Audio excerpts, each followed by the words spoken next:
Pemirsa, selamat datang kembali di channel 35. Bersama saya Talita Arfifah yang akan menemani Anda dalam berita kali ini. Upaya pencegahan terus dilakukan seiring dengan meningkatnya kasus demam berdarah di sejumlah daerah yang ada di Kalimantan Selatan, yaitu di 2 kota dan 1 kabupaten. Tercatat sebanyak 3.724 kasus demam berdarah yang telah terjadi hingga awal November 2025. Kasus ini mengalami peningkatan yang signifikan semenjak Februari 2025 yang telah tercatat ada sebanyak 1.567 kasus demam berdarah. Pada rentang waktu Februari hingga November dilaporkan telah ada 10 korban jiwa yang meninggal dunia.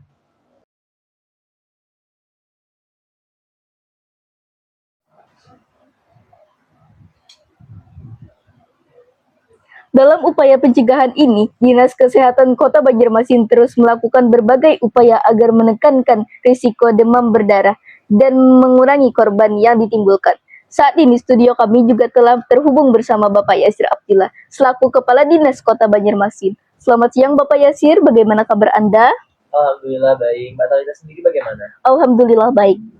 Baik Bapak, terima kasih banyak telah bergabung bersama kami. Pada hari ini kami akan menanyakan beberapa pertanyaan terkait dengan demam berdarah ini.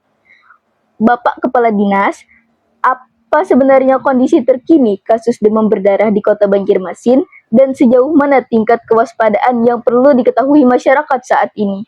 Oke baik, Mbak Talita terima kasih ya pertanyaannya. Jadi untuk kondisi saat ini itu kasus demam berdarah terutama di Kota Banjarmasin sebenarnya udah menunjukkan sesuatu hal yang signifikan, terutama sejak bulan Maret hingga Agustus kemarin itu ada kasusnya sekitar 500 hingga 550 kasus yang ada di data kami. Terus kami juga terus mengimbau masyarakat untuk tetap waspada dan tidak lengah terkait dengan kasus ini.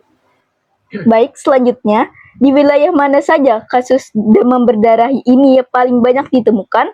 Dan apakah ada kecamatan yang saat ini masuk kategori rawan atau zona merah? Tentunya untuk sebaran kasus ini masih banyak ditemukan di wilayah yang kepadatan penduduknya itu cukup tinggi, dan terutama di kawasan pemukiman padat penduduk.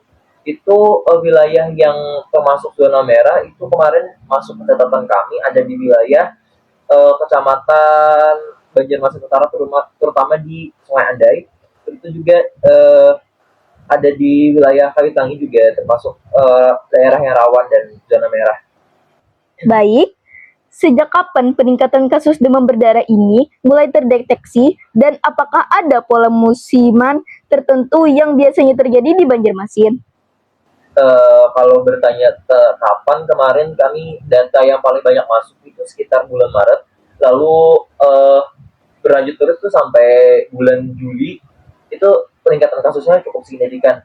Dan untuk terkait dengan munculnya kasus ini biasanya itu terjadi di sekitaran musim penghujan, karena biasanya kasus ini terjadi ketika curah hujan cukup tinggi gitu, Mbak. Kelompok masyarakat siapa yang paling rentan terdampar demam berdarah? Dan bagaimana peran masyarakat dalam membantu peningkatan penyebaran? Terkait dengan kelompok yang paling rentan mengalami risiko demam berdarah ini itu terutama ada di kelompok yang lanjut usia dan juga anak-anak. Namun biasanya itu keterlibatan masyarakat juga sangat penting dalam mencegah kasus ini. Jadi mereka untuk mencegah kasus ini kepada lansia dan anak-anak itu sangat dibutuhkan keterlibatan masyarakat. Terus juga ada beberapa kriteria yang harus segera mendapatkan perawatan. Yang pertama itu kalaunya demam di atas 30 derajat Celcius, terus juga pasiennya mengalami penurunan kesehatan, lalu juga ada mual dan muntah, dan mengalami pendarahan itu kayak mimisan, terus bintik merah ataupun gusi berdarah, itu harus segera melakukan penanganan yang darurat ke rumah sakit. Baik, selanjutnya, mengapa kasus demam berdarah masih terus muncul meskipun berbagai upaya mencegah sudah dilakukan oleh pemerintah daerah? Untuk kasus ini sebenarnya meskipun terjadi banyak pencegahan dan penanganan dari pemerintah, itu sebenarnya karena kondisi kita di sini itu kan sangat mendukung untuk perkembangbiakan nyamuk karena banyak wilayah di kota kita itu adalah wilayah eh, kota yang banyak lahan basahnya dan ini akhirnya mendukung perkembangbiakan nyamuk karena banyak genangan air.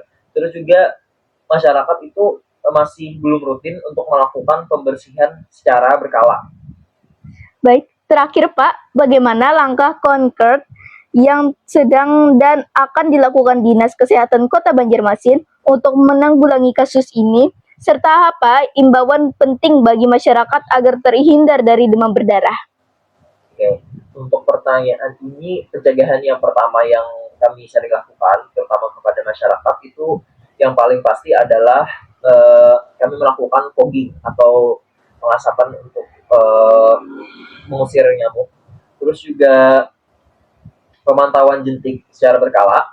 Lalu juga edukasi kepada masyarakat. Itu biasanya kami melakukan kunjungan ke sekolah maupun ke puskesmas yang rutin kami lakukan sekitar 1 bulan sekali.